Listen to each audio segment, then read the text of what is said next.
ஒரு பையன் தினமும் கோவிலுக்குச் செல்வதை வழக்கமாக கொண்டிருந்தான்.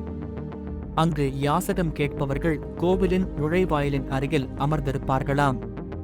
அவர்கள் அங்கு வந்து செல்பவர்களிடம் யாசகம் கேட்பார்களாம். இவனும் தன்னால் முடிந்ததை அவர்களுக்கு கொடுப்பானாம். ஆனால் அங்கு யாசகம் கேட்பவர்களில் ஒருவர் மட்டும் சோகமான முகத்துடன் யாரிடமும் எதையும் கேட்காமல் அமைதியாக இருப்பாராம். ஆனால் மற்றவர்கள் எல்லாம் தனக்கு பசிக்குது, உதவி செய்யுங்கள் என்று கூச்சலிடுவார்களாம். இவன் அவர் அருகில் சென்று, ஏன் இப்படி மௌனமாய் இருக்கிறீர்கள், உங்களுக்கு எதுவும் வேண்டாமா?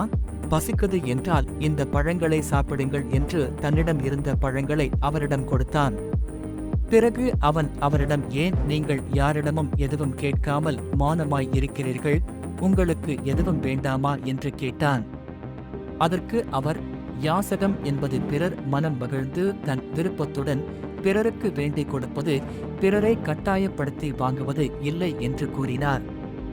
அதனால் தான் நான் யாரிடமும் எதுவும் கேட்கவில்லை, என் நிலை அறிந்து அவர்கள் உதவி செய்தால் அதுவே எனக்கு போதும் என்றார்.